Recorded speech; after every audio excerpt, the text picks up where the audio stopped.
Bonjour et bienvenue à Accès MRC. Mon nom est Isabelle Gagnon et on parle cette semaine de l'Association des sportifs d'Albanel.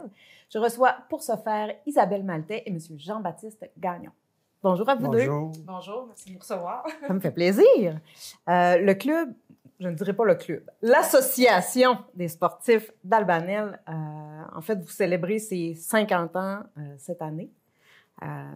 Donc, on va parler de l'historique, évidemment, aujourd'hui, parce que c'est quand même une bonne longévité pour une association sportive.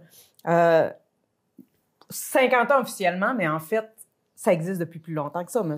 Gagnon. Vous étiez là, vous au tout début, je crois. En 64, on a fondé ça pour aller à la pêche au canal du Cheval. C'était pour ça. C'était Ronald Lavoie qui était là. Il était le président. Il y avait moi, il y avait Jean-Charles Plourde, Yves Thébert, Claude Desgagnés, puis Yvonnette Ouellette. L'association, donc, au début, c'était, vous dites que c'était pour aller à la pêche, donc c'était des motoneiges? Vous y alliez en motoneige? Non, c'était l'été? C'était au mois de mai qu'on allait à la pêche. Là, on a fait un chemin pour aller au canal du Cheval. Okay. Donc, c'est un sentier, en fait. Oui, un chemin pour aller là. Puis après ça, on a fait aplanir le terrain. Puis là, il y avait Fernand Plourde, il y avait une petite cabane, un petit restaurant. Puis là, on allait à la pêche au Doré. C'était au même endroit que c'est maintenant? Oui, c'est même place. Mais là, c'est toutes des maisons. Là. Donc, ça a été comme le début de l'association en hiver. En hiver. Après ça, deux ans plus tard, on a changé de place, je sais pas, mais ça marchait plus. On était dans la Rantois, jusqu'en 73, là, on a bâti le club. C'était il était le maître d'œuvre quand on a bâti le chalet là. Après ça, c'était Lucien Vernier qui était président, je pense, dans ce temps-là. C'était tous des bénévoles qui avaient bâti ça. Là, ils ont commencé à faire des pistes. Il y avait un snow, là, je sais pas, couvert. C'est pour les pistes de ski de fond? Non, il n'y avait pas de ski de fond. Encore des motoneiges. Non, c'est jusqu'en 76. Là, ils ont fait des pistes, puis ils ont allé à Girardville. Puis là, en 76, là, c'est Gilles Tremblay d'Albanel avec sa famille qui ont commencé à faire une petite 3 km. Pour le ski de fond, cette fois-là? Oui, c'est pour le ski de fond. Puis là, elle n'existe plus, mais... Ah non? Mais là, il y avait... Tout le monde d'Albanel faisait du ski. Ça a créé un engouement pour le ski de fond à ce moment-là. Après ça, là, on a fait ça. Mais là, après l'année d'ensuite, moi, avec Maurice Péchard, là, on partait en raquette. Là, on était battre les trails jusqu'à la petite côte, là, tu vis. Puis là, on allait battre le sentier. Puis après ça, on partait. On n'avait pas de skidoo, pour nous autres. Ça fait qu'on partait avec les raquettes. Puis là, lui, il y avait une scie mécanique. Puis là, une année, on a fait ça. Puis après ça, l'année d'ensuite, là, on a fait tous les oiseaux par terre, mais on a tout le temps bien. Puis après ça, avec Maurice, je l'ai fait. Puis après ça, les petites collines, là, on a fait ça dans ces années-là aussi. Donc, il y a vraiment beaucoup de travail qui a été fait à bras. Oui, mais à force de bras, à raquette de bras. Équipé. Puis les pistes de raquette, bien, j'ai fait ça, mais c'est moi qui galais tout seul. Je ne voulais pas qu'il n'aille avec moi. J'ai tout fait tout seul. Avec ma boussole, puis après ça, là, je demandais de l'aide pour m'aider. Puis Philippe Caron, lui, il a fait un gros job avec moi. Beaucoup. C'est les mêmes sentiers qu'on utilise encore aujourd'hui. Encore aujourd'hui. Il y avait l'œil. Oui, on peut dire ça. Avec Philippe, on a passé un hiver dans ces pistes de raquettes-là. Et puis il y avait un skidoo. Tu sais, moi, il n'y avait pas de... Puis là, il fournissait le skidoo. Puis on a fait ça avec des palettes, les ponceaux après. Puis après ça, dans le temps de Ronald Gagnon, quand il était président, là, la MRC nous a fourni du bois, puis on avait fait on a refait tous les ponceaux qu'il y a là. Je pense qu'il y a 8-9, là. Puis on faisait ça sur le garage. Puis on avait lui avait son 4 roues, puis il avait le 4 roues du club. Puis là, on allait porter ça en place. C'est la question que j'allais vous poser, parce que vous parlez d'aide de la MRC, mais tu sais, financièrement, c'est les bénévoles qui se... Tout le temps. Il n'y avait pas de moyens parce que ils fournissaient leurs outils, leur motoneige. Moi, j'ai tout le temps payé de ma part, moi. Le gaz. Quand vous avez construit le chalet? Non, ça a été... La municipalité, à ce moment-là. On a dans ce temps-là. Oui, mais là, après ça, là, on a tout le temps fourni, moi, tout le temps, travailler avec mon pick-up. Du bénévolat plus. Oui, papa. C'est encore comme ça aujourd'hui. Les bénévoles sont très actifs. Ils sont très autonomes. En début de saison, on n'a pas besoin de leur demander d'aller tracer les sentiers. Ils partent, ils vont les faire, ils les connaissent par cœur. Vous le faites encore? Non, j'ai arrêté, il avait payé 80. Mais le garage... C'est le temps de se reposer. Le garage, ben là, j'ai commencé avec Gilles Turcotte, là, j'ai commencé à faire les trosses, puis le ciment, puis là, le bénévole pour bâtir. Ça, là, on va se faire arrêter par les choses de la construction. Mais non! Ça a passé. C'est parti tout petit, puis Non. ça a vraiment beaucoup évolué au fil des ans. Ce qui nous a mis au monde, c'est le garage. Ah oui. Parce qu'on avait besoin d'équipement. Oui, mais on était dehors avant. Mais là, ça nous a mis au monde, ça, le garage. Ça, la MRC a fourni aussi. C'est Roch Drapeau qui était président quand il a été chercher ça, les subventions pour ça. Puis en fait, Roch Drapeau, il a été chercher beaucoup de subventions. Parce que c'est quand même d'utilité territoriale. Je dirais, il y a quand même beaucoup de gens, pas seulement les gens d'Albanel. Non, non. C'est les deux MRC. C'est sûr qu'on est dans la MRC Maria-Chapdelaine, mais quand on regarde les membres, il y a beaucoup de domaine du Roi, puis le secteur de Dolbeau-Mistassini aussi. Puis on a de l'extérieur de plus en plus qui viennent. Donc, ça dessert les deux MRC. Mais c'est effectivement le nerf de la guerre, même encore aujourd'hui, c'est le financement. Donc, on ne peut pas refiler la facture d'exploitation à nos membres. Si on n'avait pas le bénévolat, les gens qui s'impliquent corps et âme là, pour avoir des beaux sentiers. Ils sont très, très belles, les pistes d'Albanel. Hein? C'est ça, parce qu'on a beaucoup de félicitations pour ça. Oui. C'est des bénévoles qui effectuent aussi le sport. Donc, que ce soit la raquette, que ce soit le ski ou le fat bike, c'est tous des utilisateurs. Donc, ils veulent avoir des beaux sentiers. Donc, ils ont à cœur que les sentiers soient bien faits. On a une bordée de neige, c'est sûr qu'on a une équipe raquette qui va partir, qui va battre tous les sentiers pour être certain que les utilisateurs arrivent et les sentiers sont bien balisés, sont bien travaillés, mais c'est parce qu'ils les utilisent aussi. Donc, je pense que c'est la clé. Sans les nombreux bénévoles qu'on a encore aujourd'hui, là, c'est une organisation là, qui ne pourrait pas être pérenne dans le temps. Ce qui est avantageux, c'est celui-là qui gratte les pistes, il fait du ski. Ça fait qu'il surveille que ça soit très, très beau en arrière. Quand c'est un autre qui ne fait pas de ski, c'est pas grave, il va prendre une branche, il n'arrêtera pas. Mais là, c'est tous des gens qui pratiquent le c'est sport. très, très beau.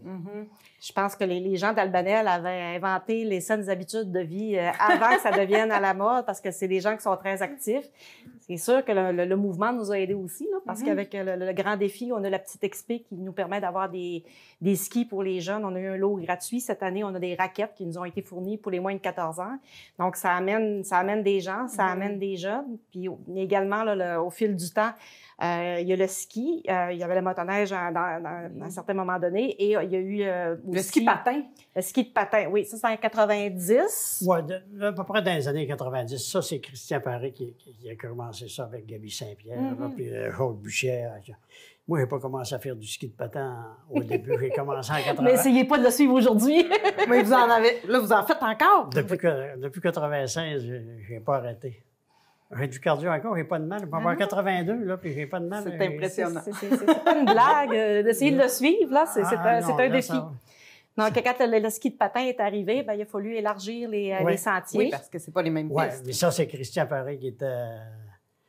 Il était président probablement dans ce temps-là aussi. En tout cas, c'est dans son temps. Là, moi, je faisais pas encore, mais là, je les voyais passer en ski de patin, puis je trouvais que ça allait vite. Là.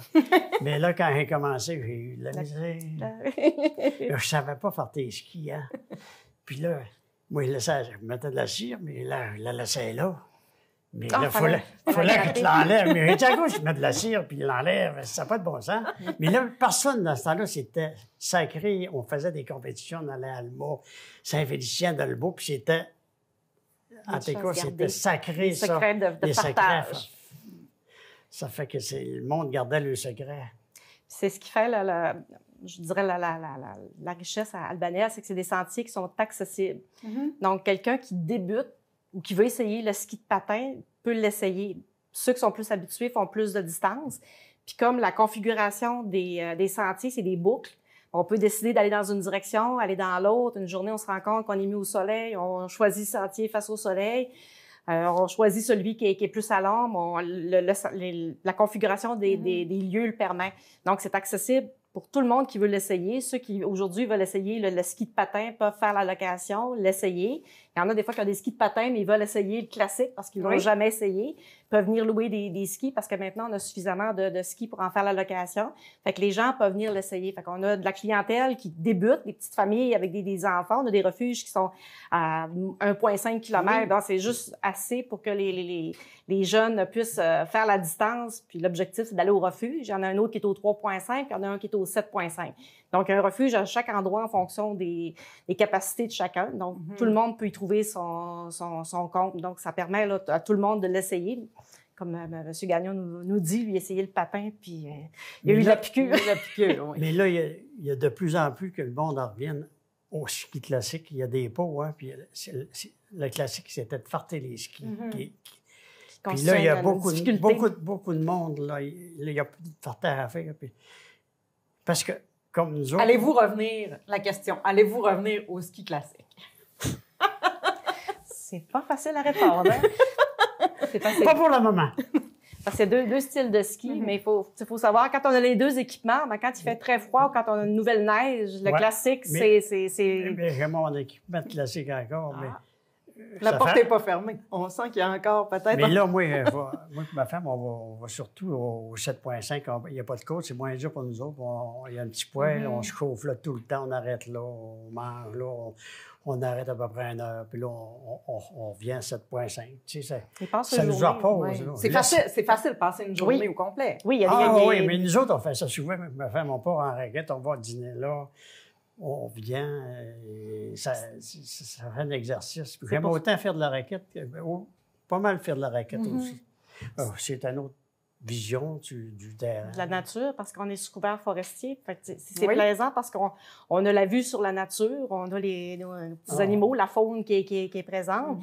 Fait que même aussi, je parlais de la configuration, mais c'est plaisant parce que sans se piler sur les pieds, on est quand même à proximité. Donc, des fois, on fait du ski, on va passer un fat bag, oups, on voit les gens à raquette. Même chose, ceux qui sont en raquette, on voit les gens se promener en forêt. Fait que ça fait une forêt qui est dynamique, là, qu'il y a des gens à l'intérieur. Quand j'avais fait les pistes de raquettes, j'essayais de passer pas trop loin des pistes de ski, puis en cas qu'il y ait de quoi. C'est sécuritaire aussi. Pour être sécuritaire. Oui, fait que c'était tout. Mettons qu'il y en a qui sont mal pris. Le téléphone, il appelle. Ça a dû arriver. Ma belle-sœur, Christian Parrain, avait été arraché, tu sais, mais c'est pratique pour ça. C'est pas trop loin. Là, puis même 2 personnes peuvent partir, une en raquette, une en ski, puis se rejoindre, de se côtoyer dans les sentiers, puis se donner rendez-vous au refuge des oiseaux.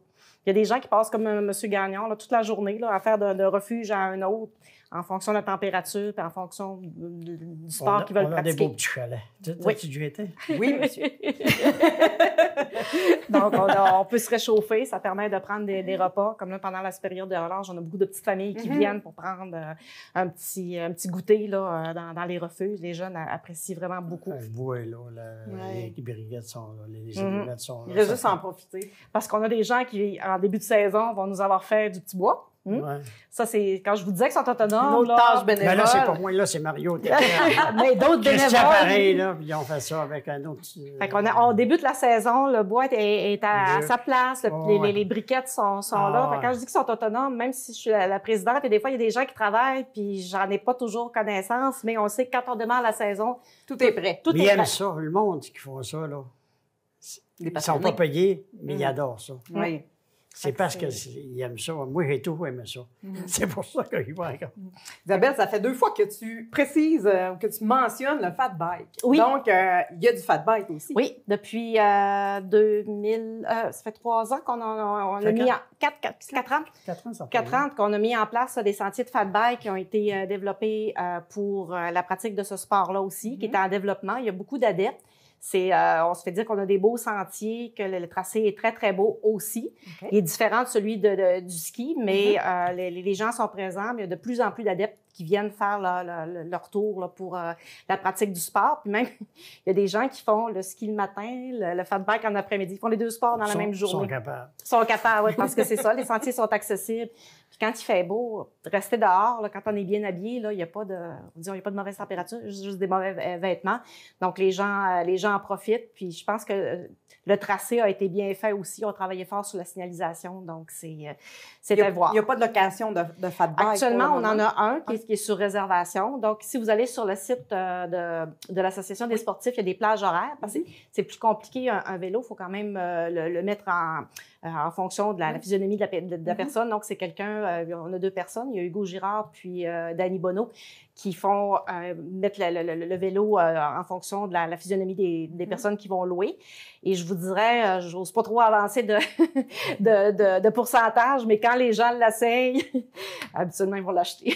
Ah oui. C'est un engouement. Là, ça aussi, ça fait partie là, des activités sportives là, qui sont très appréciées. Les gens aiment être à l'extérieur, profiter de la nature, puis des beaux paysages qu'on a. Pour le reste des équipements, parce que tu parlais de raquettes, de ski, est-ce qu'on peut réserver aussi sur le site Internet ou on se présente? On se présente. L'an passé, on n'était pas en mesure de le faire, mais cette année, on a eu un lot de ski. Donc là, on est capable d'avoir quelqu'un. Sur semaine, il y a juste une personne à l'accueil, mais la fin de semaine, habituellement, sont 2. Donc, vous pouvez vous présenter pour aller choisir l'équipement. Pour les jeunes, on en a quand même plusieurs. Les adultes, à date, on a toujours suffi à la demande. Donc on se pointe. On trouve le bon ski, puis on est capable de choisir le style de ski qu'on veut faire aussi. Je parlais aussi du club, en fait, des Jack Rabbit. Oui. C'est les jeunes, l'initiation des jeunes. L'initiation des jeunes, c'est un programme pan-canadien, si ma mémoire est bonne, qui fait référence... j'ai pas le vrai nom de M. Jack Rabbit, mais c'est un passionné de sport, de ski. Et c'est un programme d'initiation. Moi, mes enfants l'ont fait. Puis c'est ma fille qui m'a montré à faire du ski de patin parce que, dans le fond, ils apprennent les rudiments du ski, les techniques. Puis à ce moment-là, ils deviennent très, très bons. Donc, ils sont capables de montrer aux parents comment faire du ski. Donc, c'est un programme qui est très apprécié. Puis quand les jeunes viennent, souvent, ils viennent avec les parents. Donc, ça permet là, d'avoir une suite. Puis à chaque fin d'année, comme là pour la fin de semaine de la randonnée, le dimanche, c'est les Olympiades de nos jeunes. Donc, c'est toujours très apprécié de voir nos petits bouts de chou là, se promener en ski, là, faire des activités. Je pense que vous avez une belle collaboration du milieu scolaire également. Les écoles viennent. Oui, du fait qu'on a les skis du Grand Défi, à ce moment de la petite expé, on est en mesure d'avoir des fois 2 classes qui viennent, les écoles du secteur viennent faire leur tour. Là encore, on a des bénévoles qui viennent avec l'école, Mme Céline Bérard puis M. Mario Théberge qui sont souvent avec les écoles, Mme Gagnon, j'oublie son nom. Donc, ils sont toujours là avec les écoles pour préparer les skis. Donc, quand les jeunes arrivent, les skis sont prêts. Quand ils partent, c'est eux qui rangent. Fait qu'encore là, c'est des bénévoles qui donnent un coup de pouce là, pour que ça puisse s'effectuer. Là, on espère, parce qu'on vient de recevoir les raquettes, que ça va être la même chose pour éventuellement les raquettes, de pouvoir faire des activités avec des groupes classes pour faire de la raquette. Je déduis que le secret de votre longévité, c'est vos bénévoles. Oui. Oui. Alors, si tu vas être obligé de payer, tu serais formé. Non. Puis on a un partenaire, la municipalité, qui est toujours présente lorsqu'on a des besoins, qui nous supporte beaucoup dans toutes nos activités, dans nos démarches. Lorsqu'on a un pépin, ils vont venir nous aider. Comme je vous disais, là, ils nous supportent, ils nous prêtent certains équipements. Donc, si on a besoin, ils sont toujours là. Puis, on les voit aussi sur notre site là, quand on a besoin. Là, ils sont toujours présents. Donc, le milieu d'Albanais a vraiment à cœur son association. Il y a un sentiment d'appartenance très, très fort là, à leur association. Puis, quand on sollicite pour quelque chose, ils sont toujours présents. Oui. Faut pas le dire. Faut le dire. Mais on a été bien accueillis, par exemple. Oui, c'est ça. Ben, c'est un peu... Il y a des gens d'un peu partout qui s'impliquent. C'est pas juste les gens d'Albanais. Donc, c'est là qu'on voit qu'il y a quand même une... comment je dirais ça, un rayonnement là, de l'association. C'est pas juste des gens d'Albanel, mais c'est tous des gens qui ont en cœur. Les bénévoles qui sont là, actuellement, c'est d'Albanel. Oui.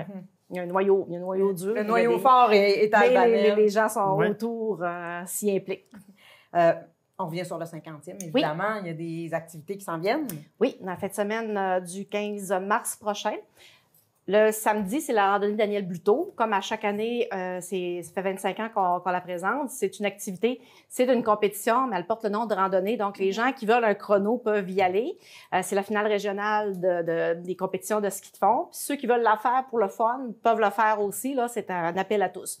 Donc, on a pensé cette année, vu que c'était le 50e, de greffer d'autres activités. Donc, le vendredi, c'est un clair de lune en raquette, vélo fat bike. Donc, c'est une activité à ne pas manquer. Si les gens l'ont jamais essayé, c'est vraiment plaisant. Parce que comme on disait, vu que les sentiers sont quand même assez proches, les gens ont toute leur lampe frontale. Donc, on distingue des gens dans l'impression d'être tous ensemble, malgré c'est ça. on se rend au refuge des oiseaux.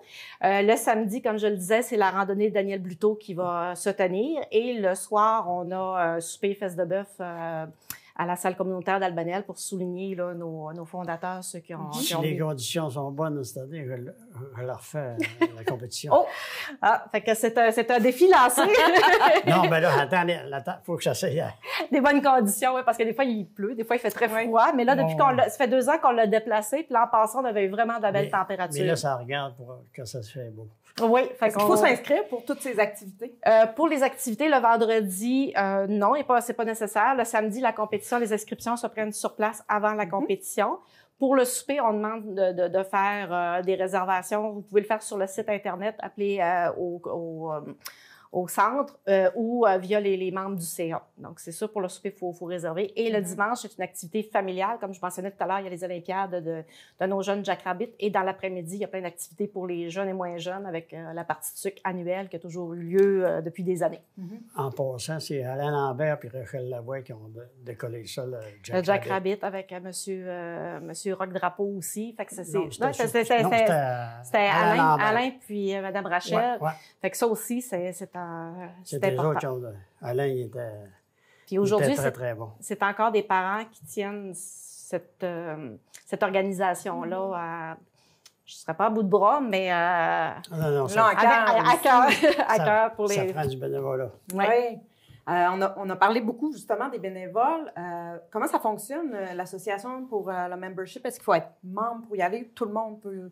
C'est ouvert à tout le monde. Dans le fond, il y a les membres qui prennent leur carte de façon annuelle. Donc, ceux qui viennent souvent prennent leur carte parce qu'évidemment, c'est plus avantageux. Ça vous aide aussi... C'est plus avantageux, oui. Ça vous aide aussi financièrement. Mais je pourrais vous dire, ça a été une belle démonstration l'année passée parce qu'on a eu... Dame Nature n'a pas été très clémente avec nous. On a commencé le 15 janvier. C'était très tard. On a demandé à nos gens de nous supporter, vu que c'était une saison plus difficile. Puis les gens ont vraiment embarqué. Les gens ont tous pris le carte de membre comme... On n'a pas vu vraiment de baisse dans notre membership, qui est quand même notre noyau dur. Donc, on a les membres, puis on a ceux qui se présentent à l'occasion. Donc, ils payent au passage. Il n'y a pas de problème. Ils peuvent se présenter n'importe quand là, pour pouvoir profiter. Vous avez une promotion aussi de 5 jours, 5-6 jours à peu près. Hein? Oui, c'est ça. C'est qu'on a des cartes pour... on paye le 4 d'entrée, mais on en a 5. Fait qu'on a une gratuite. Fait que ça aussi, c'est très, très apprécié, comme les gens qui viennent à la relâche, qui vont en faire peut-être 4-5 fois. Ben, c'est plus avantageux. C'est avantageux. Il y en a qui disent, on va attendre. Mais des fois, il y en a qui se font jouer des tours. Ils sont obligés d'acheter 3 cartes parce que la saison s'allonge. Puis, le printemps, des fois, t'as qu'ils se mettent les jours.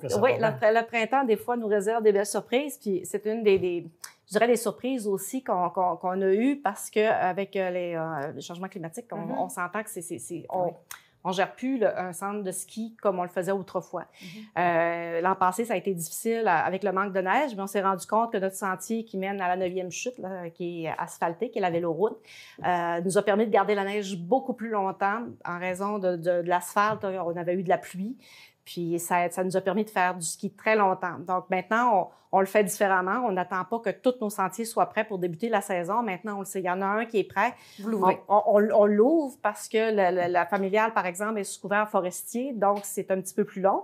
On a maintenant un nouvel équipement qui est une débroussailleuse qui enlève toutes la végétation oui, la végétation durant l'été. Donc, ça nous a permis d'attendre, d'avoir moins de neige pour être en mesure de passer l'équipement. Donc, à ce moment-là, quand les sentiers sont prêts, on les ouvre.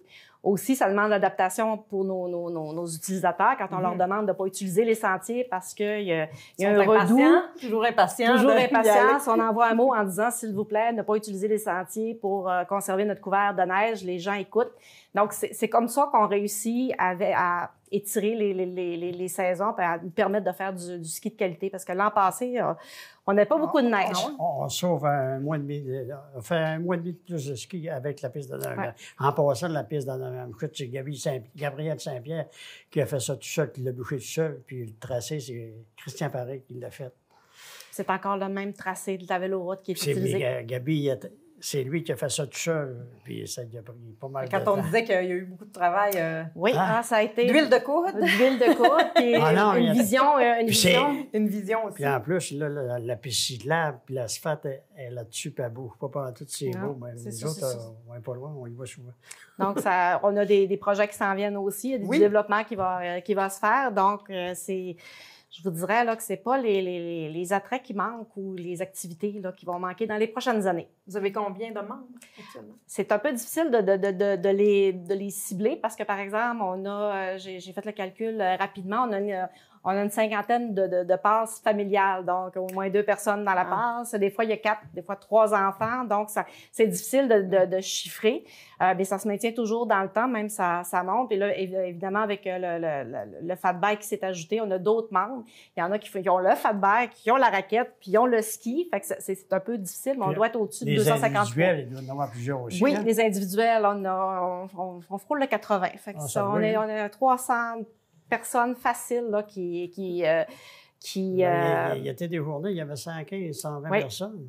Il y a des journées, des passages. Là, cette année, on en a vu plusieurs, là, 95, 100. Ça va bien. Fait que les gens participent, les gens viennent, utilisent leur carte. On espère toujours la plus belle des températures, les conditions les plus parfaites, mais c'est Mère Nature. C'est pas nous autres qui rendent ça. Non, on n'a pas encore trouvé le truc. C'est ce qu'on vous souhaite pour la dernière partie de la saison. On est en mars, donc malheureusement pour plusieurs, la saison va s'achever. Mais pour nous, c'est le meilleur qui est à venir parce que le ski de printemps là, qui nous fait faire des distances, on se rend à la 9e. La 9e chute, là, c'est pour ça que j'attends ça. Ouais, on attend ça avec impatience. Fait que c'est pour nous, là, c'est le meilleur est à venir là, bientôt. Donc, bonne fin de saison et bonne célébration du 50e. Merci. Merci beaucoup à vous deux d'avoir été là. Ça fait plaisir. Merci également à vous d'avoir été avec nous. Je vous rappelle que nous sommes disponibles en format balado. Sur ce, je vous souhaite une bonne semaine et je vous dis à la semaine prochaine pour un autre épisode de Accès MRC.